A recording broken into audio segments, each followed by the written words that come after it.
नमस्कार. D. Manere charitable trust कडून मी बोलत आहे. मी अनिल कुमार मनेरे ह्या संस्थेचे सचिव आहे आणि ही फॅमिली ट्रस्ट आहे. आमच्या वडिलांनी हे स्थापन केलेलं आहे आमच्या आजोबांच्या नावानं. आमचे आजोबा डबल BLLB होते आणि गांधीवादी होते ते आणि त्यांच्या याच्यावर ही संस्था वडिलांनी स्थापन केलेली आहे. वडिलांचं अटॅचमेंट ह्या शाळेबरोबर फार आहे. अगदी 2 खोलीत चालू केलेली आज शाळा जवळजवळ आता नाही म्हणतात तरी 76 वर्ग वगैरे आहेत शाळेत आणि 3700 मुलं शिकतात. विद्यार्थी हे करतात. वडिलांनी कधीही असे रुरल एरियामध्ये काढलेली आमची हे आहे. त्यामुळं तेथील विद्यार्थी हे अगदी रिक्षावाले गोरगरीब हे येत असतात. त्यामुळे वडिलांनी हे सामाजिक याच्यासाठीच काढलेलं आहे. ज्यावेळी वडील घरातून सकाळी 8 वाजता निघत असतात त्यावेळी त्यांच्या डोक्यात एकच विषय, आज शाळेत काय काय करायचं, फोन करायचे, शाळेबद्दल माहिती घ्यायचे. त्यांचं बघितलं जेवताना सुद्धा ते शाळेबद्दल रात्री पण ते फोन अटेंड करायचे. सकाळी एकदा घरातून बाहेर पडल्यानंतर संध्याकाळी 8लाच ते शाळेतून घरी यायचे. एवढं त्यांचं अटॅचमेंट शाळेबरोबर होतं. आम्हाला पण वाटत होतं एवढं त्यांनी ते शाळेबद्दल एवढं अटॅचमेंट त्यांचं की घरच्या फॅमिलीकडे दुर्लक्ष करून ते शाळेबद्दल एवढं अटॅच काय. ज्यावेळी आता ही जबाबदारी आमच्यावर पडली तर आम्हाला वाटायला लागलं किती गोरगरीब मुलं शिकतात. आम्हाला पण असं वाटत होतं की हे चांगली विद्यार्थ्यांना चांगल्या सोयी हे द्यावं, प्रायव्हेट सारखं करावं. पण तिथं गेल्यानंतर वाटलं की गोरगरीब मुलं शिकतात. आज कॉम्पिटिशन एवढं झालंय, प्रत्येकाला विचारलं तर 100% निकाल हा व्हावाच. 100% निकाल व्हावा म्हणून आपण शिक्षकांच्या प्रेशराईज करतो. पण ऍक्च्युली मुलं कुठनं शिकायला आलेत, कुठल्या भागातून शिकायला आलेत. रिक्षावाल्यांची मुलं, गाड्यावाल्यांची मुलं जे आहेत त्यांना आपण शिक्षण देतोय. एखादा विद्यार्थी जरी फेल झाला तर ट्रस्टीज टेन्शन मध्ये येतात, 98% निकाल लागला. पण मला असं त्या निकालावर जायचं नाही आहे, कारण आज सगळं दिखावाचा जमाना आहे. त्यामुळे 100% निकाल हे होणंच असं सगळ्यांचं मत असते. पण माझं वैयक्तिक मत म्हटलं, गोरगरिबांना शिकवून एखादा विद्यार्थी फेल जरी झाला तरी तो पुढे जाऊन परत शिकून परत तो बिझनेसला लागेल किंवा काहीतरी त्याचा उद्योगधंदा नोकरी करेल असं मला वाटतंय. त्यामुळं एवढं कॉम्पिटिशन, एवढं हे 100% व्हायलाच पाहिजे हे आम्ही फार फोर्स करतोय. ते बघितलं, विद्यार्थ्यांना बघितलं तर आम्हालाही वाईट वाटतंय की मग आपण पण एकेदा असं वाटतंय आपण पण प्रायव्हेट कडे जावं काय, हे सगळं हे करावं काय, असं आम्हाला पण एक प्रश्न होतोय. त्यामुळे हे कॉम्पिटिशन हे बंद व्हायला पाहिजे. मी तर समजतो आमचं शाळेचं कॉम्पिटिशन आमच्या बरोबरच आहे. आमच्या शाळेत या, आमच्या शाळेत बघा किती अवॉर्ड्स मिळालेले आहेत, काय अवॉर्ड्स मिळालेले आहेत. सगळं आमच्या शाळेत सगळं आहे, काय नाही असं नाही आहे. पण गोरगरीब विद्यार्थी शिकतात हेच आम्हाला समाधान आहे आणि हे वडिलांनी करून ठेवलेलं आहे. त्याचं कुठेतरी आम्हाला फॅमिलीला पुण्याही मिळणार आहे, हे एवढं मी बोलतो. थँक्यू. नमस्ते, मी वैशाली वैभव मुंगसुळे, प्राचार्य Maner high school and junior college. Ichalkaranji शहरामध्ये नावाजलेल्या शाळांपैकी आमची एक शाळा Maner high school and junior college. या शाळेमध्ये 8वी ते 12वीचे वर्ग असून 649 विद्यार्थी 8वी ते 10वीचे शिक्षण घेत आहेत आणि साधारणपणे 750 विद्यार्थी ज्युनियर कॉलेजचे शिक्षण घेत आहेत. साधारणपणे 21 स्टाफ आमचा हायस्कूलचा आहे आणि 14 ते 15 स्टाफ आमचा कॉलेजचा आहे. दरवर्षी आणि आमचे 10वीचे आणि 12वीचे निकाल 100% लागतातच. 10वीच्या विद्यार्थ्यांमध्ये विचार केला तर 90%च्या पुढे साधारणपणे 15 विद्यार्थी आमचे असतात. 5 क्लासमध्ये आमचा कधी विद्यार्थी नसतो. यामध्ये शिक्षकांचे मार्गदर्शन, प्रयत्न आणि विद्यार्थ्यांनी केलेले सततचे कष्ट याच्यामुळे आज आमची शाळा इचलकरंजी परिसरामध्ये नावाजलेल्या शाळांपैकी एक शाळा म्हणून ओळखली जाते. NMMSच्या आणि सारथी शिष्यवृत्तीचा विचार करता मागच्या वर्षी इचलकरंजी शहरामध्ये आमचे 7 विद्यार्थी आले आणि इचलकरंजी शहरामध्ये आम्ही द्वितीय क्रमांक मिळवल्यामुळं आमचा शिक्षणाधिकाऱ्यांच्या तर्फे सत्कारही करण्यात आला. विज्ञान प्रदर्शनामध्ये यावर्षी आमच्या विद्यार्थ्यांची राज्यस्तरावर निवड झाली. खरंच याचं आम्हाला कौतुक आहे. त्याचबरोबर विविध बाह्य परीक्षा ज्या असतात, विज्ञान प्रज्ञा परीक्षा, गणित प्रज्ञा परीक्षा, ऑलिम्पियाड, होमी बाबा, या सर्व परीक्षांमध्ये आमचे विद्यार्थी भाग घेतात आणि उत्कृष्ट असा निकाल खेचून आणतात. मागील वर्षी वेदिका फासे नावाची जी विद्यार्थी आहे, तिला इचलकरंजी शहरामध्ये आदर्श विद्यार्थिनी पुरस्कारही मिळालाय. यामध्ये आम्ही कष्ट घेतो, मुलं प्रयत्न करतात, ट्रस्टी आम्हाला मार्गदर्शन करतात, विविध भौतिक सुविधा उपलब्ध करून देतात. त्यामुळे हा जो पसारा वाढवलेला आहे तो नक्कीच कौतुकास्पद आहे. सकाळी आणि संध्याकाळी विद्यार्थ्यांचे जादा तास घेतले जातात. सायंकाळी 10वीच्या विद्यार्थ्यांची आम्ही स्टडी घेतो की यामध्ये त्यांचे काही डाऊट्स वगैरे असतील तर शिक्षक ते क्लिअर करतात. रविवारी सुद्धा आम्ही NMMS चे, स्कॉलरशिपचे आणि 10वीचे जादा तासाचं मार्गदर्शन इथं केलं जातं. विविध स्पर्धामध्ये आमचे विद्यार्थी नंबर मिळवून आणतातच. त्याचप्रमाणे आपल्या भारतीय संस्कृतीची जपणूक होण्यासाठी आम्ही वर्षभर विविध उपक्रम, विविध सण साजरे करतो. या सर्वांचा निकष असा आहे की आज इचलकरंजी शहरामध्ये मनेर हायस्कूलचं नाव नक्कीच नावाजलेल्या शाळांपैकी एक आहे. Welcome sir. Gods of education मध्ये आपलं स्वागत आहे. आमच्या प्रेक्षकांना आपल्याबद्दल थोडीशी माहिती. नमस्कार. Shri D A Manere charitable trust संचलित कुसुम ऑलिम्पियाड अकॅडमीमध्ये मी एक विभाग प्रमुख या नात्याने काम करत आहे आणि माझं नाव शैलेश संतोष कांबळे असं आहे. गेली 18 ते 20 वर्ष मी शिक्षण क्षेत्रामध्ये कार्य करत आहे आणि या गेल्या 18 आणि 19 वर्षाचा माझा परिपाक पाहता माझ्या लक्षात असं आलं की आता स्पर्धेचं युग आहे आणि या स्पर्धेच्या युगामध्ये आपल्याला जर विद्यार्थ्याला भविष्यकाळात घडवायचं असेल तर आता या स्पर्धेला तोंड देत असताना विद्यार्थ्यांना आता होऊ घातलेल्या ज्या स्पर्धा परीक्षा आहेत, मग त्या 12वी नंतरच्या असणाऱ्या कुठले असतील, त्या परीक्षांना विद्यार्थ्यांना तोंड देता यावं यासाठी 5वी पासून आपल्याला एक वेगळा उपक्रम निवडता येईल का याचा विचार करून आम्ही आपल्या इचलकरंजीमध्येच आणि आपल्या Shri D A Manere charitable trust मध्ये आपल्या शाळेमध्येच आपल्या शाळेचा ऑलिम्पियाड विभाग सुरू केलेला आहे. तर सर, ऑलिम्पियाड स्कूल जे तुम्ही सुरू केलेलं आहे ते सुरू करण्यामागं विजन काय होतं? ठीक आहे. सुरुवातीला जेव्हा ऑलिम्पियाड हा विषय या शाळेमध्ये नवका होता. या शाळेमध्ये विद्यार्थी प्राथमिक अवस्थेमध्ये ऍडमिशन घेतल्यानंतर ते 11वी-12वी पूर्ण करूनच जाणारे विद्यार्थी वर्ग होता. पण मध्यंतरीच्या कालावधी आफ्टर कोरोना बोलूया थोडंसं की बऱ्याचशा ठिकाणी ऑलिम्पियाड अकॅडमीज एक फॅड तयार झालं, एक हब तयार झालं, इचलकरंजी हब, एज्युकेशन हब. यामध्ये त्या वर्गातल्या पालकांना असं वाटू लागलं, एक भ्रम निर्माण झाला की आपला विद्यार्थी हुशार असताना सुद्धा आपण त्यांना उच्च शिक्षण, त्याच्यापेक्षा चांगलं शिक्षण का देऊ शकत नाही, एक भ्रम तयार झाला पालकांच्या मध्ये. त्यामुळे प्रत्येक वर्गातला जो हुशार वर्ग विद्यार्थी होता तो बाहेरच्या अकॅडमीज, ऑलिम्पियाडमध्ये डायव्हर्ट होऊ लागला. त्यामुळे जो वर्गातला क्रीम आहे, हुशार विद्यार्थी आहे, जो ह्या शाळेनं घडवलेला विद्यार्थी तो बाहेर पडू लागला. बरोबर.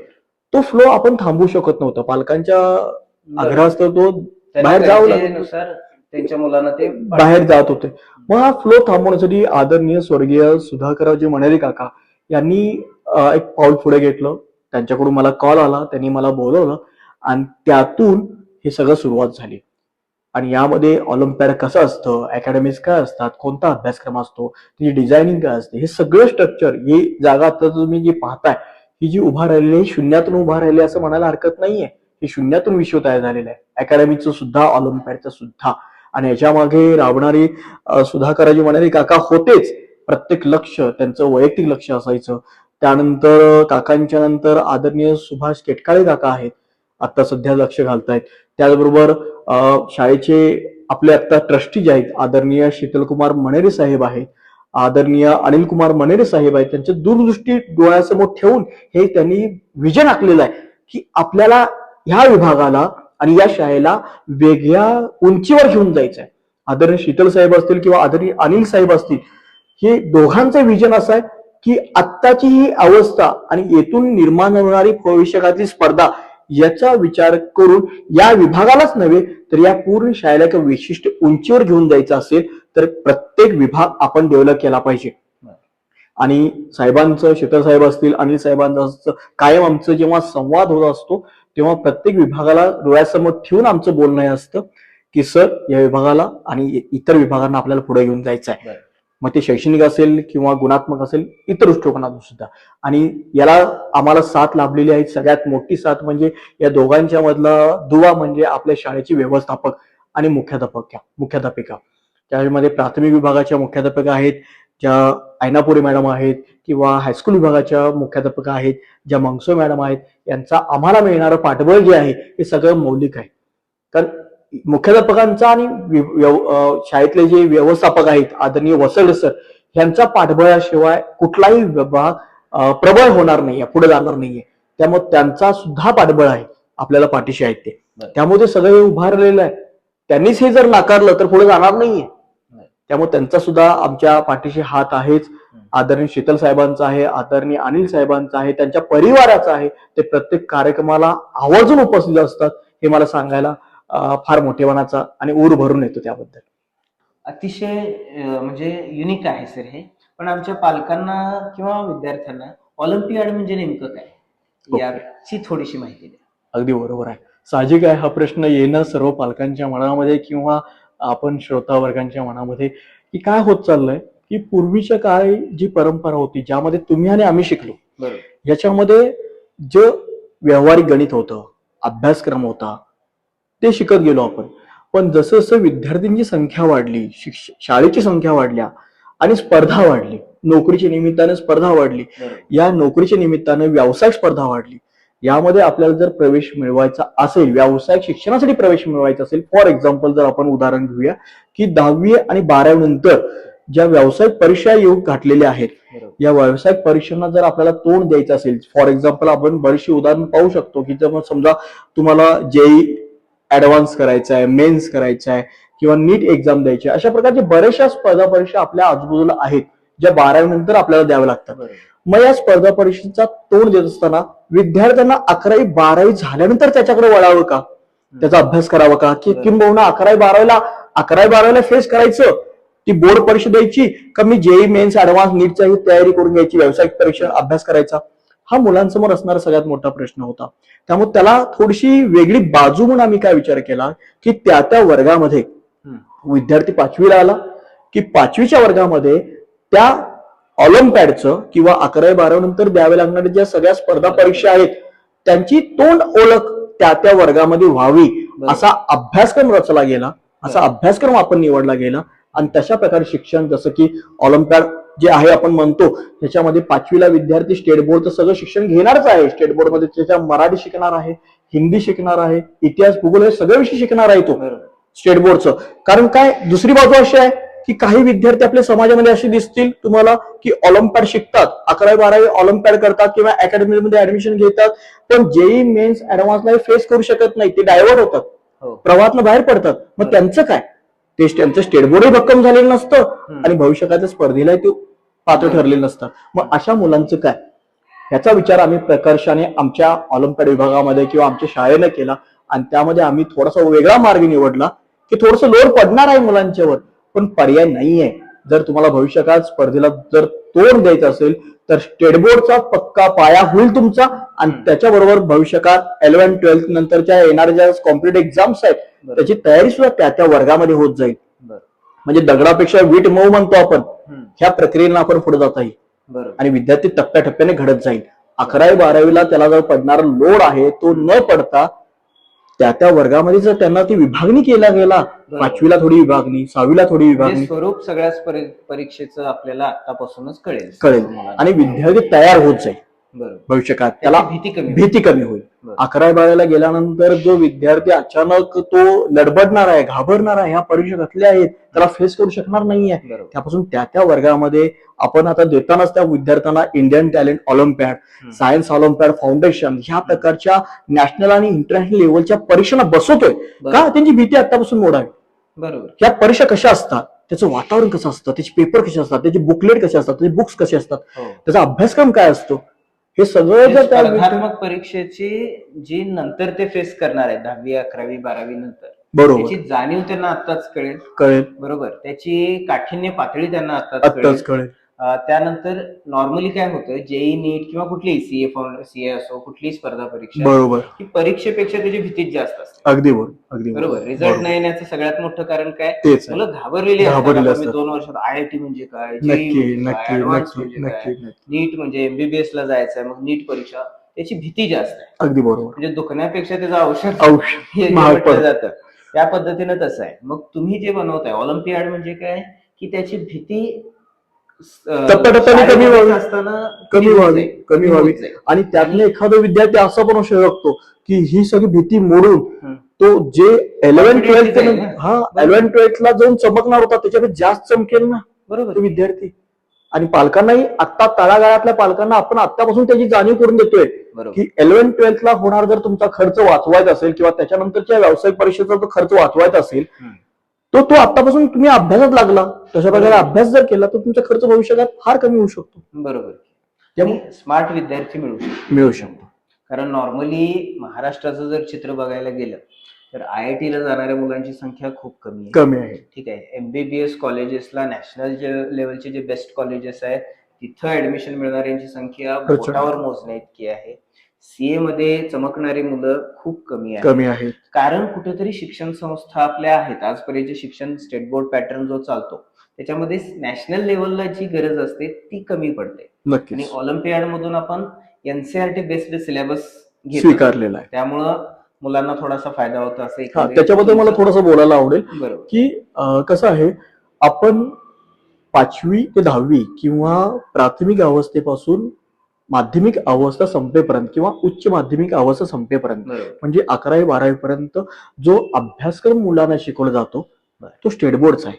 बरोबर. महाराष्ट्र राज्य माध्यमिक शिक्षण मंडळाचा हो अभ्यासक्रम हो. जो स्टेट बोर्डचा अभ्यासक्रम म्हणून आपण ओळखतो. बरोबर. पण 12वी पर्यंत हे शिकल्यानंतर जो मुलगा 12वी परीक्षा देतो आणि तो व्यावसायिक परीक्षेला तोंड देतो बरोबर. त्याचा अभ्यासक्रम NCERT आहे. बरोबर. जो नॅशनल लेवलची कुठली national level NCERT NCERT basis आहे. केंद्रीय माध्यमिक उच्च माध्यमिक शिक्षण मंडळाचा अभ्यासक्रम. बरोबर. पण शिकलेला अवस्था जी असते ही स्टेट बोर्डची असते. बरोबर. त्यामुळे तो अचानक 11 12th झाल्यानंतर लडबडतो, घाबरतो की समोर काय वाढून ठेवलेलं आहे. बरोबर. आणि ते कमी कालावधी म्हणजे काय, बरोबर. 11 12th प्लस त्याच्या पुढेच किती वर्ष त्याला माहिती नाहीये, तेवढ्या वर्षात स्वतःला प्रिपेअर करायचं आणि व्यवसाय शिक्षणाला तोंड द्यायचं. बरोबर. मग तो स्पॅन आपल्याला वाढवायचा कसा, म्हणून आम्हीच थोडं धोरण असं स्वीकारलं की 5वी पासून या धोरणाची विभागणी केली. बरोबर. जो 11 12th आणि त्याच्यात 1-2 वर्ष पुढचं असं 4 वर्षात शिकण्यापेक्षा तू 5वी पासून 12वी पर्यंत किंवा त्याच्या पुढच्या 2 वर्षात तयार हो.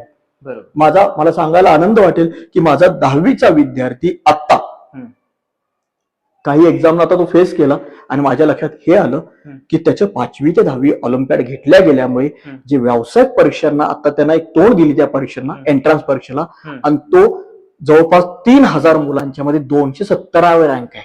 अरे वा, मोठी गोष्ट आहे. आणि असे एक नाहीये, माझ्या अकॅडमी मधले 3 विद्यार्थी असे आहेत ज्यांनी बाहेरच्या 11 12th साठी ऍडमिशन घेण्यासाठी जी एंट्रन्स परीक्षा असते त्यामध्ये महाराष्ट्रातील 3000 मुलं बसली होती. आणि त्या 3000 मुलांच्या मध्ये माझी 3 मुलं आहेत हे 300च्या पेक्षा आतली रँक मध्ये आहेत.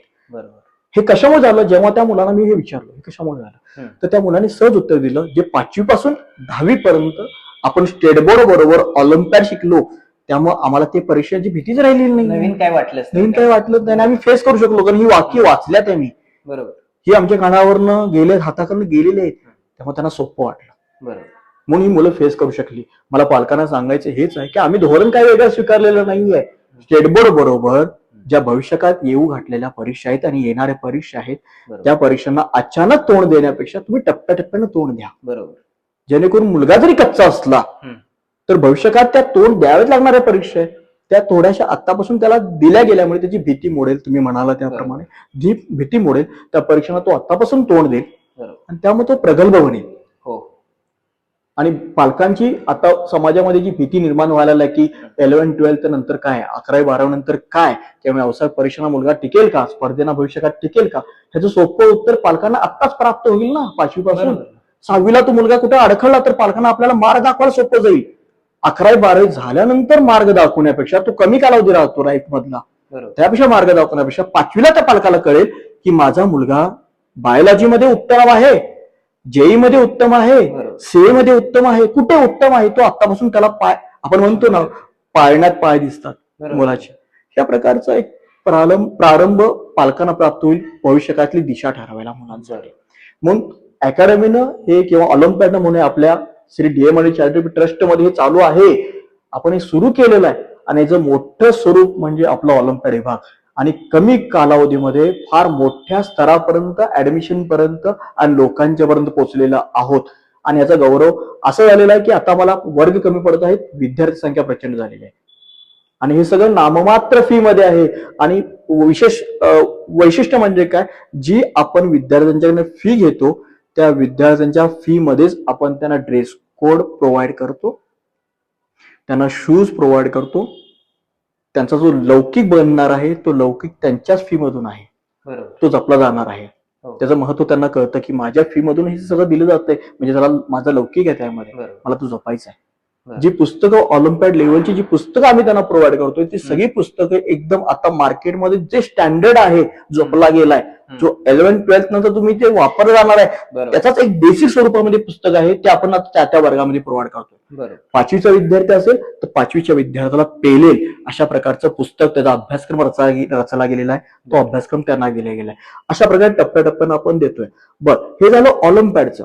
ऑलिम्पियाड बरोबर आपण माध्यमिक विभागामध्ये, प्राथमिक विभागामध्ये ज्या काही सरकारनं सरकारी परीक्षा ठेवलेल्या आहेत बरं. त्या परीक्षांना सुद्धा आपण विद्यार्थ्यांना बसवतो, त्या पण आपण नाकारलेल्या नाहीयेत. हो. फॉर एक्झाम्पल ह्या वर्षी झालेली 5वी किंवा पुढच्या वर्षी होणारी 4थी स्कॉलरशिप, 7वीची, नेक्स्ट इयरला होणारी 7वी, आता होणारी 7वी आणि पुढच्या वर्षी तिचं कन्व्हर्जन 7वी मध्ये होणार आहे, बरोबर. त्या परीक्षांना पण आपण स्कॉलरशिपच्या मुलांना बसवतो. गणित प्रज्ञ आहे 5वीला उलट त्याच्यामध्ये ही मुलं सिलेक्शन व्हायचं प्रमाण पण वाढलं. गोष्टींमुळे. बरोबर. वाढलेलं आहे, कारण काठीण्य पातळी NCERT मध्ये असणारी काठीण्य पातळी पाहता त्याची काठीण्य पातळी मुलांना काहीच वाटत नाही. हो. सहज ते परीक्षा सहजपणे देऊ शकतात. परीक्षा पार करू शकतात. 6वीला असणारी होमिओ आहे, बरोबर. बालवैज्ञानिक परीक्षा जी बृहन्मुंबई मला अध्यापक तेच महान. विचारायचं आहे की ऑलिम्पियाड स्कूल किंवा ऑलिम्पियाड वर्किंग पॅटर्नमुळे इयत्ता वाईज कोणकोणत्या परीक्षा मुलं देऊ शकतात? हा, याच्यामध्ये 5वीला आपण ज्या मुख्याध्यापक संघाअंतर्गत होणाऱ्या सरकारी परीक्षा आहेत त्या सगळ्या परीक्षा आपण कंडक्ट करतो. बरं. पहिला आपण त्याचा सारांश घेऊया. 5वी मध्ये असणारी स्कॉलरशिप परीक्षा ह्या वर्षी आपण जी पुढच्या वर्षी थांबणार आहे, बरोबर. ती 4थीला डायव्हर्ट होणार आहे, ती 5वीला देतो. त्यानंतर गणित प्रज्ञा आहे, गणित प्रावीण्य परीक्षा आहे. त्यानंतर 6वीला होणारी होमिओ परीक्षा आहे, विज्ञान प्रज्ञा परीक्षा आहे. 7वीला होणारी भूगोल प्रज्ञा परीक्षा आहे, किंवा 7वीची भूगोल प्रज्ञा जशी आहे हे आमचं डायव्हर्जन आहे, म्हणजे 7वीलाच आम्ही ती ठेवतो. किंवा जी विद्यार्थी 8वी 9वी 10वीला जे चांगले आहेत त्यांना भूगोल प्रज्ञाला बसायचं आहे, ही परीक्षा 5वी पासून आहे भूगोल प्रज्ञा. पण आपण ठरवताना थोडंसं मुलांना ताणही पडू नाही, वेगवेगळ्या विषयाच्या तयार थोडासा आम्ही विचार केलेला आहे. 8वीला असणारी NMS परीक्षा आहे, स्कॉलरशिप परीक्षा आहे, जी पुढच्या 7वीला कन्वर्ट होते. त्यानंतर 9वीला MTSC ला बसवतो आपण, आणि 10वीला MTSC प्लस बोर्ड परीक्षा फार महत्वाच्या असल्याने आपण जास्त फोकस 10वीला बोर्ड परीक्षेवर केलेला आहे. आता हे झालं आपल्या स्टेट बोर्डच्या परीक्षा किंवा सरकारने ज्या परीक्षा मुलांसाठी नियुक्त केलेल्या आहेत त्या सगळ्या परीक्षा. त्याच्यानंतर ऑलिम्पियाडला असणाऱ्या परीक्षांच्या मध्ये मी आता तुमच्याशी बोललो, जसं की भविष्य काळामध्ये ज्या व्यावसायिक परीक्षांना मुलांना तोंड द्यायचं आहे त्या व्यावसायिक परीक्षांना जो अभ्यासक्रम आखलेला गेलेला आहे त्याचं सोपं स्वरूप, पायाभूत स्वरूप हे त्या वर्गामध्ये आहे. जसं 5वीला विद्यार्थी जेव्हा जाईल तेव्हा 5वीला सुद्धा त्याला ऑलिम्पियाडचं शिक्षण, बेसिक नॉलेज दिलं जाईल. त्याच्यामध्ये त्याला पेलेल या व्यवस्थेवर तो अभ्यासक्रम रचला गेलेला आहे. त्यामध्ये मॅथ्स ऑलिम्पियाड आहे, सायन्स ऑलिम्पियाड आहे, इंग्लिश ऑलिम्पियाड आहे, 3 ऑलिम्पियाड होतात. पण त्यामध्ये ऑलिम्पियाडच्या परीक्षा भरपूर आहेत ना. ड्रॉइंग ऑलिम्पियाड आहे, बऱ्याचशा ऑलिम्पियाडच्या परीक्षा, सोशल सायन्स ऑलिम्पियाड आहे, जनरल नॉलेज ऑलिम्पियाड आहे, हिंदी ऑलिम्पियाड आहे. ऑलिम्पियाडच्या परीक्षा भरपूर आहेत. पण भविष्यकाळात जर व्यावसायिक शिक्षणाचा विचार करून आपल्याला काहीतरी आखायचं असेल तर मॅथ्स, सायन्स, इंग्लिशचा जर बेसिक पकडलेला विचार बरा या हेतूने आपण ते धोरण स्वीकारलेलं आहे. मग बायोलॉजी परत त्या सायन्समध्ये फिजिक्स वेगळं होणार, केमिस्ट्री वेगळं होणार, बायोलॉजी वेगळं होणार. आपण त्यासाठी पुस्तकं वेगळी नाही ठेवली, ती पुस्तकं आपण मर्ज केलेली आहेत. बरोबर. 5वीला एक सब्जेक्ट मध्ये ते सगळे डिवाइड केलेलं आहे. पण एकच स्वरूप सायन्स ऑलिम्पियाड, मॅथ्स ऑलिम्पियाड आहे, इंग्लिश ऑलिम्पियाड आहे. आणि हे आतापासून दिल्या गेल्यामुळे त्याचा फायदा असा झालेला आहे की माझा 4थीचा मराठी माध्यमातून आलेला विद्यार्थी सुद्धा आता स्वतःहून इंग्लिशमध्ये एकमेकाशी त्या विषयामध्ये कम्युनिकेशन करू शकतो. माझा इव्हन स्वतःचा मुलगा सुद्धा माझ्या विभागामध्ये आहे. माझा मुलगा सुद्धा मराठी मीडियम मधून आलेला विद्यार्थी होता. मला अपेक्षा ही होती, मी या शिक्षण क्षेत्रामध्ये 18 वर्ष काम करतोय, मुलगा स्वतःहून घडणार आहे हे मला स्वरूप माहित आहे. त्या माझ्या मुलग्याकडनं मी कुठलीही अपेक्षा भविष्यकाळात ठेवलेली नव्हती आणि इथल्याही मुलांच्याकडे ठेवलेली नाहीये. अपेक्षा फक्त आहे की तुम्हाला एक चांगला नागरिक, एक चांगला व्यावसायिक, एक चांगला व्यक्ती समाजामध्ये घडवायचा आहे, एक चांगला इंजिनियर घडवायचा आहे, एक चांगला डॉक्टर घडवायचा आहे. ज्या क्षेत्रामध्ये तुम्ही जाणार आहात तो चांगला परिपूर्ण नागरिक या शाळेतून जे स्वर्गीय सुधाकरजी मनेरे काकांचा विश्वास होता तो आपल्याला साध्य ठरवायचा आहे. हा विश्वास घेऊन आपण पुढे जातोय. बरोबर. आता सर मला विचारायचं आहे आमच्या प्रेक्षकांसाठी की ऑलिम्पियड स्कूलमध्ये किंवा ह्या वर्किंगमध्ये 5वी ते 10वीच्या रेग्युलर विषयांपेक्षा वेगळे सब्जेक्ट्स कुठले असतात? हा, आता ह्यामध्ये व्यवसाय स्टेट बोर्डचे आपण विषय पकडूया. वेगळं त्यामध्ये असं काही वेगळं नाहीच आहे की जे स्टेट बोर्डचे सब्जेक्ट्स आहेत, जसं 5वी मध्ये मुख्याध्यापक संघाने आखलेला जो अभ्यासक्रम आहे त्याच्यामध्ये जे सगळे सब्जेक्ट आहेत ते सगळे सब्जेक्ट घेतले जातातच. बरोबर. त्याच्या जोडीला आपण मी आता तुम्हाला सांगितल्याप्रमाणे ऑलिम्पियाड मॅथ सायन्स इंग्लिशचे सुद्धा आपण विभाग केलेले आहेत आणि त्या प्रकारे टाइम टेबल बनवलेलं आहे की त्या मुलग्यालाही लोड पडता कामा नये. बरोबर. कारण ऑलरेडीच सकाळी 11:30 वाजता येणारे विद्यार्थी 5:30 पर्यंत जर डायव्हर्ट होत असेल, 5:30 पर्यंत थांबत असेल आणि तो स्टेट बोर्ड शिकत असेल तर पालकांचा साहजिक प्रश्न येतो की थोडंसं काय होत आहे की ऑलिम्पियाड स्पर्धा आहे सर, तो लोड त्याला पेलेल का? लोड जास्त होतो. सकाळी ऑलिम्पियाड येताना तो सकाळी 9 वाजता येतो आणि संध्याकाळी 5:30 जातो. म्हणजे त्याचा अभ्यासाचा वेळ तुम्ही अजून जरा काढून घेतला. बरोबर. हा एक प्रश्न पालकांचा मला सहसा येत होता. मग माझा त्यावर प्रश्न पालकांना असा असायचा की तुम्ही क्लासला बाहेर पाठवता तेव्हा 2-3 तास मोडतात. ते 2-3 तास मोडण्यापेक्षा एक विरंगुळा म्हणून एक व्यावसायिक शिक्षणासाठी आपण वेगळा विचार करूया. जसं नवीन एज्युकेशन पॉलिसी अंतर्गत जो व्यावसायिक शिक्षणाला जोड दिली जाणार आहे भविष्य काळामध्ये, त्याचं छोटं स्वरूप म्हणूया आपण, ऑलिम्पियाड शिक्षण म्हणूया, जे गरजेचं आहे ना, व्यावसायिक शिक्षणाचं आहे. वर्किंग आवर्स जास्त आहेत बरोबर स्कूलपेक्षा साधारणतः. हा, वर्किंग आवर जे असतात, पण मुलांना मिळणारा जो अभ्यासक्रमाचा आवाका जो विचार केला जातो बाहेरच्या लोकांचा की फार आवाका जास्त आहे, वेळ जास्त दिला तर मुलांना. त्यातून एक असंही तुम्ही सांगू इच्छिताय की क्लासेसला 2-3 तास जे जातात, एकदाच मुलगा 9ला आला, 5-5:30 गेला, त्यानंतर त्यानं कुठेही बाहेर जायची गरज अगदी बरोबर, अगदी तो त्याचा विरंगुळ्याचा वेळ त्यानंतर हे देऊ शकतो, चांगली झोप घेऊ शकतो, नक्कीच हेल्थ कडे लक्ष देऊ शकतो आणि होमवर्क पण करू शकतो. अगदी बरोबर. जी धावपळ होणार होती मुलग्याची की सकाळी उठा, क्लास जा, नाश्ता करून क्लास जा, परत आल्यानंतर जेवण करा, परत स्कूल कंडक्ट करा, परत घरी जा, परत क्लासचा अभ्यास आणि शाळेचा अभ्यास, हा त्याला तेवढाच मिळणार होता. तो स्पॅन आपण कमी केला. तुम्ही सकाळी यायचंय, आल्यानंतर दिवसभराचं स्कूल अटेंड करायचं, की त्यामध्ये धावपळ नसणार आहे तुमची. तुमची फिजिकली आणि मेंटली पण तुम्ही एक स्टेबल राहा. बरोबर. आणि घरी गेल्यानंतर तुम्हाला एकाच माध्यमाचा अभ्यास करायचा आहे जो इतर दिवसभर झालेला आहे. आणि त्यामध्ये सुद्धा आम्ही वेळापत्रक तयार केलेलं आहे. आज कुठल्या विषयाचा अभ्यास दिला जाणार, म्हणजे रोज सगळ्या विषयाचे अभ्यास नाही दिले जात. बर. त्यामध्ये पण आपण टाइम टेबल असं केलंय की कुठल्या विषयाचा अभ्यासक्रम दिला जातो. बरं, ह्याचं स्वरूप आम्ही पाहताना काय केलंय की जसं शिक्षकांसाठी एक डायरी असते, बरोबर, तसं विद्यार्थ्यांसाठी सुद्धा एक वेगळी डायरी आहे जो मॉनिटर, त्या क्लासचा मॉनिटर हँडल करतो. प्रत्येक विद्यार्थ्याला डायरी नाहीये. जो विद्यार्थी हँडल करतो त्यामध्ये विद्यार्थी काय करतो की वर्गात आल्यानंतर शिक्षकांनी काय शिकवलं, कोण शिक्षक आले, त्यांनी काय शिकवलं, ते किती वाजता आले, किती वाजता गेले, त्यांनी काय शिकवलं, त्यांनी अभ्यास काय दिलाय आणि जाताना त्या शिक्षकांची सही हे कोण मॅनेज करतं? तो मॉडरेटर जो वर्गाचा आहे, मॉनिटर जो आहे तो करतो. बरोबर. शिक्षकांच्या वेळेस जाताना फक्त त्यांनी सही घ्यायची आणि त्या शिक्षकांनी त्यामध्ये काही रिमार्क दुसरा करायचा नाहीये. सगळं तो म्हणजे त्यांच्याकडे स्पेशल अधिकार दिलेले आहेत. ते त्याचा फायदा काय होतो की शिक्षक आपल्या डायरीमध्ये जे लिहितील तेच त्या डायरीमध्ये असेल 100%. आणि विभाग करून माझी जबाबदारी अशी असते की दररोज त्या डायरी चेक करणं. बरोबर. जे शिक्षकांच्या डायरीमध्ये आहे तेच त्या विद्यार्थ्यांच्या डायरीमध्ये आहे का, तोच अभ्यासक्रम दिला गेलेला आहे का. लेखन, सगळा लेखनाचा भाग थोडासा आम्ही असं केलेला आहे की मुलांनी घरात लेखन करण्यापेक्षा वाचन जास्त करावं. बरोबर. म्हणून आम्ही स्पेशल टाइम पण दिलेला आहे विद्यार्थ्यांना. जसं अदर स्कूलमध्ये रायटिंग वर्क वेगळं कालावधी वेगळा ठेवलेला आहे विद्यार्थ्यांसाठी, आपण रायटिंग वर्क साठी तो मुलांना त्यामध्ये शाळेच्या टाइम मध्ये दिलेला आहे. त्यामुळे विद्यार्थ्यांचा तो वेळ वाचतो. घरात गेल्यानंतर त्यांना खेळायला विरंगुळायला वेळ मिळेल, आपल्या पालकांची गप्पा गोष्टी करायला वेळ मिळेल आणि नंतर त्याला वाचन करायचं दुसरं. ज्या दुसऱ्या दिवशी ज्या परीक्षा असतात त्या परीक्षांचं टाइम टेबल सुद्धा आज ठरलेलं आहे की उद्या कोणती परीक्षा होणार आहे ते आज सांगितलं जातं किंवा 2 दिवस अगोदर त्याचं टाइम टेबल दिलं जातं की तुम्हाला उद्या ही परीक्षा द्यायची. त्यामुळे विद्यार्थी फक्त येताना त्याच 2 विषयांचा अभ्यास करून येईल ना. बरोबर. लेखन तुम्हाला इथंच होणार आहे. बरोबर. जे 10-15 मिनिटं प्रत्येक क्लास नंतर 10-15 मिनिटं दिलेली जाणार आहेत विद्यार्थ्यांना, जे लेखनासाठी असणार आहे. अदर स्कूलमध्ये होमवर्क जे आहे ते क्लासवर्क मध्ये कन्वर्ट केलेला आहे बरं. आणि त्यासाठी वेगळा वेळ ठेवलेला आहे. ऍक्च्युली दिसताना तो आपल्या 45 आवर्सचा जो क्लास दिसतो तो क्लास नाही आहे. बरं. ऍक्च्युली 35 किंवा 30 मिनिट्स टीचर शिकवणार आहेत. वरची जे 15 मिनिटं स्टडीसाठी करायचं, मग त्यामध्ये रायटिंग करा वगैरे रिव्हिजन करा. बरं, चांगलं आहे ना. म्हणजे त्यांना रिकॉल करायला चांगला वेळ मिळतो. त्याच वेळेला मिळतो आणि समोर टीचर असल्यामुळे डाऊट्स लगेच विचारले जातात. बरोबर. लेखन पाहिले जाते, शिक्षकांच्याकडे जी उजळणी करून घ्यायची ती करून घेतली जाते. हा एक्स्ट्रा संधी आहे आपल्याला विद्यार्थ्यांच्याकडे फोकस करायला.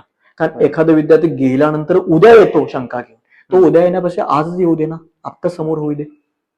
आता सर मला तुम्हाला विचारायचं आहे की साधारणतः ऑलिम्पियाडच्या ज्या परीक्षा असतात त्या कोणत्या स्वरूपात असतात, कशा असतात आणि त्यांचं वेळेचं नियोजन कसं असतं? कारण चाचणी, सामाई, वार्षिक इथल्या तर द्याव्याच लागत असतात. बरोबर. मग आता त्या परीक्षांचं वेळापत्रक हे कशा पद्धतीने मॅनेज करत असतात? ओके, आता कसं असतं, ऑलिम्पियाडच्या एक्झाम भरपूर आहेत. बरोबर. पूर्ण भारतामध्ये जवळपास भारताबाहेर जवळपास 7-8 प्रकारचे ऑलिम्पियाडचे फाउंडेशन्स आहेत. बरोबर. हे फाउंडेशन ह्या एक्झाम कंडक्ट करतात. बरं. त्यामधले मी शक्यतो 2 फाउंडेशन निवडल्या, ज्या फाउंडेशनला मुलं आमची एक्झाम कंडक्ट करतात, देतात परीक्षा. ज्याच्यामध्ये इंडियन टॅलेंट ऑलिम्पियाड आहे, जी आंतरराष्ट्रीय स्तरावर गणली जाणारी परीक्षा आहे, जो फार बोलबाला आहे. सायन्स ऑलिम्पियाड फाउंडेशन बरोबर. फार मोठ्या प्रमाणात आणि काठिण्यपाती सुद्धा त्याची हार्ड असते. बरं. ह्या परीक्षा कंडक्ट करताना ते कसे करतात, 2 टप्प्यामध्ये करतात, प्री एक्झाम आणि मेन एक्झाम. बरोबर. मग प्री एक्झाम त्या स्कूलमध्ये होते. हा, बाकीच्या स्कूल बद्दल मी काय बोलणार नाहीये, पण माझ्या स्कूलचा मी मोठेपणा सांगण्यापेक्षा जे खरं स्वरूप आहे, जे पालकांस्वरूप मी नेहमी मांडतो की विद्यार्थ्याचा खरा रिझल्ट मी तुम्हाला देणार. बरोबर. जेव्हा ऑलिम्पियाडचा माझा विद्यार्थी तर परीक्षा फेस करत असेल तेव्हा माझ्या प्रत्येक विद्यार्थी स्वतःहून सांगेल की कुठल्याही प्रकारचं त्याला प्रलोभन दिलं जात नाही. तू फेल हो त्यामध्ये, पण तू खरापणा तू दाखव. बरोबर. आणि मला ह्या तुझा खरापणा पालकांच्या पर्यंत पोहोचवायचा आहे. पालकांना जर तुम्ही आतापासून अंधारात ठेवला तर भविष्यकाळ जो फुगा आहे तो फुटणार आहे. 100%. तो भविष्यकाळात फुटण्यापेक्षा मी आत्ताच तुम्हाला तुमच्या मुलग्याचं स्वरूप दाखवून देऊ शकतो की तुमचा मुलगा आत्ता कसा आहे, जेणेकरून पालकांना आत्ताच कळेल माझ्या मुलग्याला भविष्यकाळात मला कुठे न्यायचं आहे. जो अंधारात ठेवला गेलेला पालक आहे तो कुठेतरी उजेड गरज असते त्यावेळी जर लॉस झाला, लांडगा आला रे व्हायला नको. अगदी बरोबर. बरोबर. त्यापेक्षा आत्ताच मी खरा स्वरूप सांगतोय. त्यामुळे माझी जी प्री परीक्षा असते सायन्स ऑलिम्पियाड फाउंडेशन किंवा इंडियन टॅलेंट ऑलिम्पियाडच्या ज्या एक्झाम माझ्या होतात त्या माझ्या स्कूलमध्ये होतात आणि पारदर्शकपणे होतात. मला सांगायला मोठेपणा वाटेल असं वाटेल सर्वांना, पण अगदी पारदर्शकपणे विद्यार्थ्यांनी कधी आपण पडताळणी करून बघू शकता की पेपर्स ओपन होण्यापासून पेपर जेव्हा येतात, पेपर ओपन होताना आपण 5 विद्यार्थी समोर 5 ते 6 विद्यार्थी एक प्रतिनिधी म्हणून त्या बुकलेट समोर आपण लॉक सिस्टीम मध्ये असतं, ते एक पॅकेट येतं त्यामध्ये लॉक सिस्टीम असते आणि टीचर एक 3 टीचर आणि 5 विद्यार्थी प्रतिनिधी असं समोर आपण उभा करतो. त्यांच्या समोर आपण सील ओपन करतो, पॅकेट ओपन करतो, विद्यार्थ्यांना दाखवतो विद्यार्थ्यांना आणि त्या क्षणाला पुढच्या 15व्या मिनिटाला आपण पेपर सुरू करतो. बरोबर. शिक्षकांनाही 2 दिवस अगोदर 3 दिवस अगोदर पेपर कळत नाहीत किंवा विद्यार्थ्यांच्या परत आपण 5 मिनिटं अगोदर सुद्धा पोच करत नाही. ऑन द स्पॉट पेपर दिले जातात, पेपर होतात, पेपर झाल्या आहेत तसे पेपर विद्यार्थ्यांसमोर शिक्षकांसमोर सील केले जातात आणि त्याच दिवशी आपण ते पाठवून देतो पेपर. बरोबर. कुरिअरद्वारे. हे प्रात्यक्षिक स्वरूप ज्या प्री एक्झाम्स असतात त्या आपल्या स्कूलमध्ये म्हणजे ह्या आपल्या स्कूलमध्ये असं नाहीये की ज्या ऑलिम्पियाड फाउंडेशन त्यांचा हाच क्रायटेरिया आहे की प्री एक्झाम असतात त्या स्कूलमध्येच होतात. त्या झालेले विद्यार्थी हे मेन्स एक्झामला क्वालिफाय होतात. आणि किती विद्यार्थी होतात मी खरं सांगतो, माझ्या ऑलिम्पियाड मधून 193 विद्यार्थी सायन्स ऑलिम्पियाड फाउंडेशनला बसतात आणि मॅथ्स मधून फक्त 3 विद्यार्थी, सायन्स मधून 3 विद्यार्थी, इंग्लिश मधून 3 विद्यार्थी क्वालिफाय होतात. नाहीतर खरंपणा मला लपवता आला असता, मला विद्यार्थ्यांना पास करता आला असतं, मग माझे 30-40 विद्यार्थी क्वालिफाय झाले असते ना. बरोबर. समाजाला दाखवणं वेगळं आणि खरं असणं वेगळं. बरोबर. जे माझे 3 विद्यार्थी स्वतः छातीटोकपणे सांगू शकतात की मी स्वतः पेपर लिहिला आणि मी स्वतः क्वालिफाय झालो. बरोबर. आणि क्वालिफाय होण्यावरच आम्हाला कळतं की तो खरा विद्यार्थी पात्र आहे की नाही. कारण जे विद्यार्थी हुशार आहेत तेच पात्र होतात ना. ते समाजाला कळतं, विद्यार्थ्यांना इतर वर्गातला कळतं. बरोबर. हा विद्यार्थी क्वालिफाय झाला कारण तो त्या क्षमतेचा आहे म्हणून क्वालिफाय झाला. बरोबर. मग मेन्स एक्झाम कुठं असते? मेन्स एक्झाम त्या फाउंडेशन कडून काय होतं, त्यांचे केंद्र येतात आपल्याला, बर. की ज्याच्यामध्ये 2 वर्षापासून अल्फॉन्सो स्कूलला केंद्र यायला लागलंय. त्याच्यापूर्वी पुणे आणि मुंबईला किंवा कोल्हापूरला केंद्र असायचं. बर. या 2 वर्षापासून अल्फॉन्सोला केंद्र येतं. बर. अशा प्रकारे केंद्र ठिकाणी आपण विद्यार्थ्यांना पाठवावं लागतं आणि त्या ठिकाणी ह्याचे मेन्स एक्झाम होतात. फेर असतात exam. हा, फेर असतात आणि त्यामध्ये सुद्धा त्याचे जे पेपर्स असतात, ज्याचे उत्तरपत्रिका आणि प्रश्नपत्रिका दोन्ही त्या विद्यार्थ्यांना दिल्या जात नाहीत बर. After exam.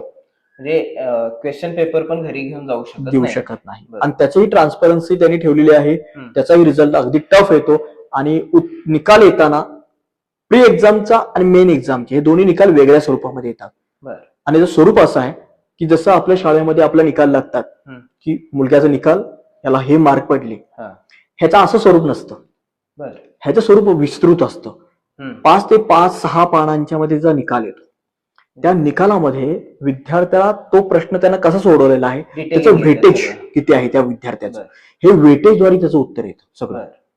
आणि त्याच्या पुढच्या स्वरूपमध्ये हा विद्यार्थी विभाग लेवलला कुठे आहे, बर. डिस्ट्रिक्ट लेवलला कुठे आहे, नॅशनल लेवलला कुठे आहे आणि इंटरनॅशनल लेवलला तो विद्यार्थी कुठे आहे, ह्याचं स्वरूप सुद्धा येतं. बर.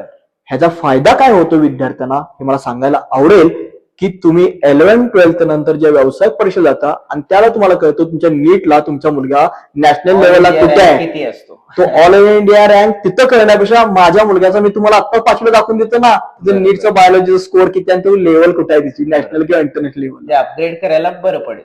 आणि 2 वर्षापूर्वीचा इतिहास सांगतो माझा आपल्या ऑलिम्पियाडचा. माझे 2 विद्यार्थी असे होते जे आंतरराष्ट्रीय स्तरावर हा. 19वे आणि 16वे रँक आहे, अरे वा. जे दोन्ही मॅथ्सला आंतरराष्ट्रीय स्तरावर सायन्स ऑलिम्पियाड फाउंडेशन मध्ये टॉप 20 मध्ये आहेत. किती मोठी गोष्ट आहे. किती मोठी गोष्ट आहे ही बरोबर. आपल्यासाठी, हो. गौरव. आणि ही अशी शाळा आपल्या इचलकरंजीमध्ये आहे, हम्म. हे आपण पोहोचलेला नाहीये बाहेर. ठीक आहे, बरोबर. आम्हाला ऍडव्हर्टाईज करण्याची पण काही गरज नाहीये का. बरोबर. आपले आता मी दिवसभर पाहतायच की ऍडमिशनचा फ्लो चालूच आहे. हो हो. चांगल्या चांगल्या शाळेतले, चांगल्या चांगल्या घरातले आपल्याकडे शिक्षक, डॉक्टर, इंजिनियर यांचे मोठ्या मोठ्या ऑलिम्पियाडमधून कन्व्हर्जन झालेले आपल्याकडे ऍडमिशन आपल्याकडे बरोबर, येत आहेत. येत आहेत. बरोबर. आणि प्रत्येक वर्गामध्ये 30 ते 35 विद्यार्थ्यांचाच क्रायटेरिया आपण ठेवलेला आहे. त्यापेक्षा जास्त विद्यार्थी आपण क्वालिटीवर लक्ष तुम्ही जास्त आहे. अगदी बरोबर. बरोबर. माझं मत आहे की संख्यात्मक वाढवण्यापेक्षा गुणात्मक वाढवणे गुणात्मक वाढलं पाहिजे. विद्यार्थी वाढले पाहिजे. आणि त्यातली तुम्हाला मी वेचून देणार आहे, गुणात्मक सुद्धा मध्ये सुद्धा मी तुम्हाला वेचून विद्यार्थी देणार आहे बरोबर. की तुमचा विद्यार्थी गुणात्मक असा आहे आणि तुम्हाला कसं पोहोचायचं भविष्यकाळ. आता तुम्ही थोड्याशा तुमच्या अचिव्हमेंट्स बद्दल सांगा की आजपर्यंत गेल्या 3-4 वर्षात ज्या वेळेपासून ऑलिम्पियाड सुरू झालं त्यावेळेपर्यंत आता कोणकोणत्या अशा युनिक अवॉर्ड्स आपल्याला मिळालेले आहेत किंवा काय काय अचिव्हमेंट्स आपण आतापर्यंत संस्थेच्या मार्फत, शाळेच्या मार्फत अचीव्ह केलेले आहेत? अगदी बरोबर आहे की एवढं सगळं विस्तृत स्वरूप पाहिल्यानंतर सर्वांच्या मनामध्ये प्रश्न निर्माण होतो, रिझल्ट्स काय? रिझल्ट खरंच. नाही, नक्कीच आहे की मला सांगायला खूप गौरव वाटतं की काकांनी, आदरणीय काकांनी जे स्वप्न पाहिलं होतं की आपलं शाळा, आपले विद्यार्थी आणि समाज पुढे गेला पाहिजे, हे प्रत्यक्ष स्वरूप निर्माण करताना काका होते, पण निकाल पाहताना आता काका नाहीये. थोडस वाईट वाटतं त्याबद्दल. आपल्या सर्वांनाच ऊर भरून येतो की काका हा रिझल्ट पाहायला नाहीये, की 10वीचा निकाल आता लागणार आहे. बरोबर. आणि 10वीचा निकाल काका, ऑलिम्पियाडचा अपेक्षा काका नव्हती की ऑलिम्पियाडचा रिझल्ट पाहावा, बरोबर. पण आता काका नाहीये. गेल्या ह्या 3 वर्षात जेव्हा ऑलिम्पियाड विभाग उभा राहिला, या ऑलिम्पियाड विभाग उभारल्यानंतर काकांना आम्ही खूप मोठे रिझल्ट इथे दिले. ऑलिम्पियाड मुलं राष्ट्रीय, आंतरराष्ट्रीय स्तरापर्यंत पोहोचली. स्टेट बोर्डमध्ये सुद्धा 5वी स्कॉलरशिप असेल, 8वी स्कॉलरशिप असेल, होमिओबा असेल, विज्ञान प्रज्ञ असेल, या सगळ्या परीक्षेमध्ये विद्यार्थी टॉपला आहेत. हे मागचे जे सगळे रिझल्ट आणि आतापर्यंतचे गोल्ड मेडल जर पाहिले तर आमचा खरोखर ओर भरून येतो की ही वर्ग खोली किंवा हा हॉल कमी पडेल एवढे अचिव्हमेंट विद्यार्थ्यांनी या ऑलिम्पियाड विभागामध्ये प्राप्त केली आहे. त्याची गणनाच नाहीये. प्रत्येक वर्गामध्ये प्राप्त होणारे मेडल्स ऑलिम्पियाड, आम्हालाही आमच्या मागे जे ठेवलेलं तुम्ही स्वरूप पाहताय, आम्हाला रँक कमी पडतील या 3 वर्षामध्ये एवढं स्वरूप आहे, तिजोऱ्या कमी पडतील एवढं मोठं स्वरूप आहे. वर्षभरात हे पाठिंबा स्वरूप जे प्राप्त झालेलं आहे हे एका वर्षाचं फलित आहे. बरोबर. एवढा मोठ्या प्रमाणात विद्यार्थ्यांचं फलित आहे, शिक्षकांचं फलित आहे. जेवढा मोठा शिक्षक वर्ग राबतोय एवढा मोठ्या प्रमाणात ह्याचंही फलित आहे. आपल्या समोर ही जी ट्रॉफी, तुम्ही मागे जी ट्रॉफी बघताय, इंडियन टॅलेंट ऑलिम्पियाडनं बेस्ट टीचर अवॉर्ड दिले आम्हाला, बेस्ट स्टुडंट अवॉर्ड दिले, सलग 3 वर्ष आपण गोल्डन स्कूल अवॉर्ड स्वीकारतोय. हे रिझल्टचं फलित आहे, विद्यार्थ्यांच्या कष्टाचं फलित आहे आणि शिक्षकांच्या कष्टाचं फलित आहे. मोठेपणा आपला नसतो की जे खऱ्या अर्थाने राबलेले वर्ग असतो, मग तो विद्यार्थी असेल किंवा शिक्षक असतील, यांचं हे फलित आहे असं मला सांगायला आवडेल. आणि प्रत्येक मध्ये आहे. आत्ताच ह्या वर्षीचं मला मोठेपणा अजून जरा सांगायला आवडेल की आपण सलग 3 वर्ष विज्ञान प्रदर्शनाच्या माध्यमातून जिल्हा स्तरापर्यंत जातोय. जिल्हा स्तरामध्ये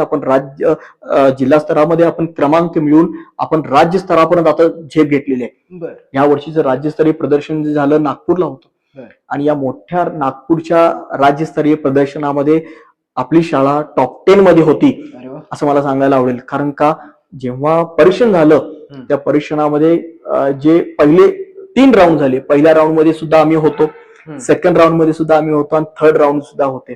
म्हणजे थर्ड राऊंड पण पोहोचलेली आपली एकमेव शाळा होती. म्हणजे मोठ्या स्वरूपापर्यंत आहे. अवॉर्ड तर प्रचंड प्राप्त केलेले आहेत, विद्यार्थ्यांनी प्राप्त केलेले आहेत. गोल्डन स्कूल अवॉर्ड आहेच. प्रॅक्टिकली पण मुलांना आपण छान पद्धतीने इथं घडवतोय, फक्त पुस्तकी किडा नाही. प्रॅक्टिकल नॉलेज त्यांना आपण प्रोव्हाइड. तायक्वांदो स्पर्धेमध्ये आमची विभागापर्यंत विद्यार्थी पोहोचलेले आहेत. लाठीकाठी आपण शाळेमध्ये घेतो, अदर ऍक्टिव्हिटीज पण आहेत, त्याच्यामध्ये लाठीकाठी आहे. त्यानंतर खेळाच्या माध्यमातून हे व्यवसाय जे दैनंदिन खेळ आहेत हे मुलं खेळतात. बुद्धिबळ आहे आपल्याकडे ऍक्टिव्हिटीमध्ये, अबॅकस आहे आपल्याकडे. हे सगळे आपण ऍक्टिव्हिटी मुलांसाठी सुरू केलेले आहेत. फक्त स्वरूप काय आहे, विद्यार्थ्यांच्या पर्यंत पोहोचू दे आणि पालकांनी मोठ्या प्रमाणात आपल्या विद्यार्थ्यांनी त्यामध्ये सामील करावं. सर, इतके सुंदर रिझल्ट तुमचे गेल्या 2-3 वर्षांमध्ये आलेले आहेत. याचा सरळ अर्थ लागतो की शिक्षक खूप उच्च दर्जाचे आहे.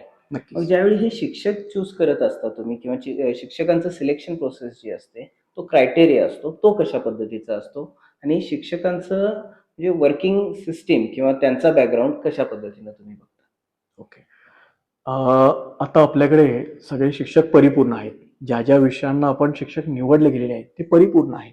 कारण या 3 वर्षाच्या रिझल्टवरून लक्षात येतो की आपल्याला शिक्षक बदलावेत का. बरोबर. जेव्हा खाजगी क्षेत्रामध्ये एखादा व्यक्ती काम करतो तेव्हा काम करत असताना पहिलं पाहिलं जातं त्याचं वर्किंग. बरोबर. त्याचं वर्किंग जर परिपूर्ण असेल तर तो का बदलावा. बरोबर. पण काही गोष्टी होत असतात की अंगवळणी सवय लागली, एकदा आपण रुजलो त्यामध्ये की नंतर चाल ढकल होऊ शकते, पाट्या टाकायचं काम होऊ शकतं. त्या बाबतीत आपली संस्था, आपले साहेब किंवा आम्ही स्वतः सुद्धा त्या बाबतीत प्रॉम्प्ट राहतो की शिक्षकांनाही सांगितलेलं असतं की तुम्हाला हे रिझल्ट फक्त आता द्यायचे नाहीये, भविष्य काळापर्यंत तुम्हाला टिकवायचे. कारण भविष्य काळापर्यंत जर हे रिझल्ट टिकले तर आपण पण इथं स्थिर राहणार आहे. बरोबर. हा एक फायदा असतो की खाजगी क्षेत्रामध्ये काम करत असताना. त्यामुळे पहिल्यांदा जेव्हा टीम निर्माण केली गेली, स्वीकारली गेली, त्यामुळे त्या वेळेपासून आम्ही हा क्रायटेरिया युज केलेला गेलेला आहे आणि तो शिक्षकांच्या आत रुजवला गेलेला आहे की तुमच्या रिझल्टवर पुढचं तुमच्या वर्षीचं स्थायी पण राहणार आहे. त्यामुळे त्या प्रकारचा शिक्षक घेताना जो तळागाळातला असू दे, अगर उच्च स्तरापर्यंत असू दे, तो कशा असू दे, त्याचा रिझल्ट आणि त्याचं टीचिंग हे पाहूनच घेतलं गेलेलं शिक्षक स्वीकारलं गेलेलं आहे. की हा एक माध्यम असतं की शिक्षकाचं MA BEd लागतं किंवा MSc BEd लागतं किंवा BA BEd लागतं, ही शैक्षणिक पात्रता झाली. पण असं पण काही वेळेला होऊ शकतं की शैक्षणिक पात्रता पूर्ण असताना सुद्धा त्या व्यक्तींना, विद्यार्थ्यांना तयार करता येत. बरोबर. असं बाबतीत सुद्धा काही बाबतीत होऊ शकतं किंवा झालेलं असतं, शिकवायला येत नसतं, असं सुद्धा होऊ शकतं. त्यामुळे आम्ही असा विचार केला की पात्रता तर आपल्याला पाहायचीच आहे, पण पात्रतेबरोबर तो विद्यार्थी कसा घडवेल, तयार करेल हे सुद्धा आपल्याला या ठिकाणी पाहावं लागेल. बरोबर. किंवा स्पर्धेला का म्हणतो असं, कारण स्पर्धेला विद्यार्थी घडवायचा असेल तर पात्रतेबरोबर तो शिक्षक सुद्धा परिपूर्ण असावा लागतो, सर्व गुण संपन्न असावा लागतो, चारित्र्य संपन्न असावा लागतो आणि शिक्षक एक कला संपन्न असावा लागतो. बरोबर. त्याला सगळं आलं पाहिजे, त्याला गाता आलं पाहिजे, त्याला बोलता आलं पाहिजे, त्याला चांगल्या प्रकारे अध्ययन करता आलं पाहिजे, अध्यापन करता आलं पाहिजे, हे सगळ्या गोष्टी. कारण तो जर अध्ययन करू शकला नसला तर तो अध्यापन काय करणार आहे.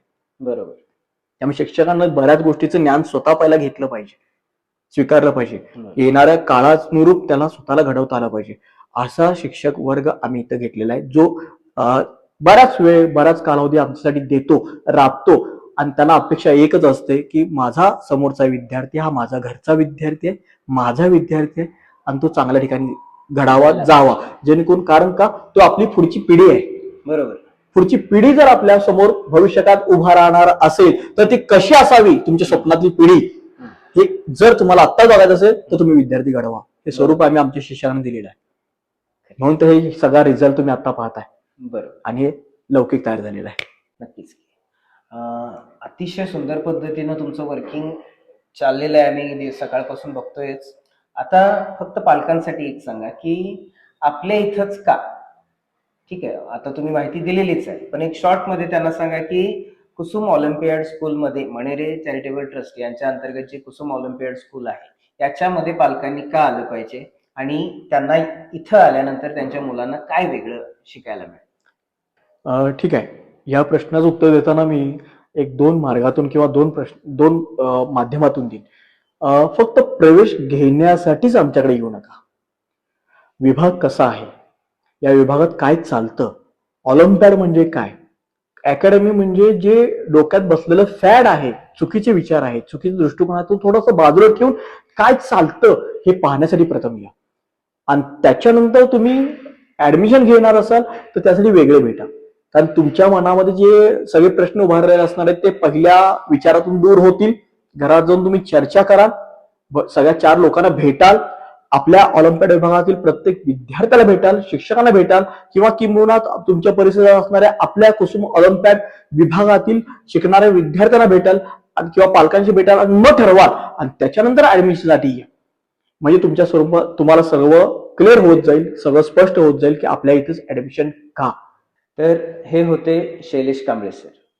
अतिशय सुरेख पद्धतीनं गेल्या अर्ध्या तासामध्ये, पाऊण तासामध्ये त्यांनी नवीन शिक्षणाची, स्पर्धात्मक शिक्षणाची, ऑलिम्पियाड शिक्षणाची गरज आणि पद्धत दोन्ही गोष्टी अतिशय समर्पक पद्धतीनं आपल्याला सांगितलेल्या आहे. त्यांनी त्यांच्या अनमोल वेळातून वेळ काढून आपल्यासाठी त्यांचा गेल्या अर्धा पाऊण तास दिलेला आहे. त्यासाठी गोड्स ऑफ एज्युकेशन तर्फे त्यांचं मी मनापासून आभार मानतो. धन्यवाद sir. Shri Manere charitable trust अंतर्गत हा जो उपक्रम सरांनी, स्वप्नील कोले सरांनी सुरू केलेला आहे, हा स्तुत्य उपक्रम आहे. सर्वांच्यापर्यंत तो पोचावा हीच अपेक्षा आहे. आणि सर इथं आलेत, सरांनी देखील खूप वेळ आमच्यासाठी काढला. ही गोष्ट आपल्यापर्यंत पोचायला जे माध्यम म्हणून आहेत हे सर स्वरूप आहे, स्वतः सर आहेत. त्यामुळे मी सरांचं पुन्हा एकदा आमच्या मणेरे चॅरिटेबल ट्रस्ट कडून धन्यवाद देतो. धन्यवाद सर. थँक्यू. नमस्कार, मी दीपाली चौगुले, मणेरे कॉलेज विभाग प्रमुख. आज या ठिकाणी आपल्या कॉलेजमध्ये आर्ट्स, कॉमर्स, सायन्स 11वी आणि 12वी या कनिष्ठ महाविद्यालयाबद्दल मी 1-2 शब्द बोलू इच्छिते. आपला हा कनिष्ठ महाविद्यालय विभाग गेले 15 वर्षापासून सुरू आहे. याशिवाय आपल्या कॉलेजमध्ये सायन्स विभागासाठी खास सीईटी असेल, नीट असेल, जेईई असेल, अशा सर्व प्रवेश परीक्षांची, एंट्रन्स एक्झामची तयारी उत्तम प्रकारे घेतली जाते. आपल्याकडं प्रत्येक मंथली टेस्ट ठेवलेल्या असतात जेणेकरून विद्यार्थ्यांची चांगल्या प्रकारे तयारी होईल. त्याचबरोबर आपल्या कॉमर्स विभागामध्ये वेगवेगळे उपक्रम राबवले जातात. याच्यामध्ये क्षेत्र भेटी, बँकांना भेट असेल किंवा एटीएम सारख्या जे बूथ आहेत त्यांना त्यांचं कार्य कसं चालतंय यासाठी क्षेत्र भेटी घेतल्या जातात. त्याचबरोबर आर्ट्स विभागाला सुद्धा विविध वाचनालय असतील किंवा कारखान्यांचं कार्य कसं चालतंय याबद्दल विविध क्षेत्र भेटी घेतल्या जातात. जेव्हापासून आपला हा कॉलेज विभाग सुरू झालेला आहे तेव्हापासून आपली उज्ज्वल निकालाची परंपरा ही आजपर्यंत अखंडित आहे. कॉलेज विभागामध्ये जादा तासाचं नियोजन असतं, त्याचबरोबर प्रत्येक महिन्याच्या परीक्षांचं नियोजन असतं, त्याचबरोबर विद्यार्थ्यांना जादाचे उपक्रम कसे राबवून घेता येतील यासाठी सतत असणारे प्रयत्न चालू असतात. बऱ्यापैकी प्रत्येक शनिवारच्या दुपारच्या सेक्शनमध्ये आम्ही विविध व्याख्यानांचा किंवा वेगवेगळ्या उपक्रमांचं नियोजन करत असतो जेणेकरून विद्यार्थ्यांचा सर्वांगीण विकास होईल. आपल्याकडं आर्ट्स, कॉमर्स, सायन्स या तिन्ही फॅकल्टी ज्या आहेत त्या उत्तम प्रकारे चालतात आणि त्यांचं जे नियोजन आहे तेही अगदी उत्तम प्रकारे घेतलं जातं. तर माझी विनंती आहे की आपल्या या विभागाला एकदा सर्वांनी यावं, भेट द्यावी आणि आपल्या निकालाचं आणि आपल्या कामकाजाचं जे स्वरूप आहे ते पाहून जावावं. आपल्या नेहमीचं असणारं जे प्रगती आहे यासाठी सतत कार्यरत असणारा हा आपला विभाग आहे.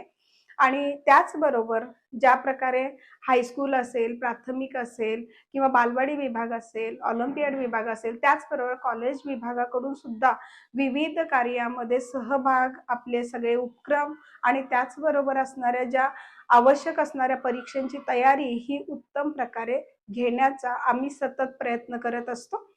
विद्यार्थ्यांचाही प्रतिसाद छान असतो आणि त्याशिवाय प्रत्येक मंथली टेस्ट ज्या होतात त्यानंतर पालकांच्या भेटी असतील, पालकांना त्या निकालाचं विश्लेषण करून सांगणं असेल, वेळोवेळी घेतल्या जाणाऱ्या पालक मीटिंग असतील, या सगळ्याला सुद्धा पालकांचा तसेच विद्यार्थ्यांचा चांगला प्रतिसाद असतो आणि आम्ही हे काम आणखी जास्त उत्तम करायचा सतत प्रयत्न करीत असतो.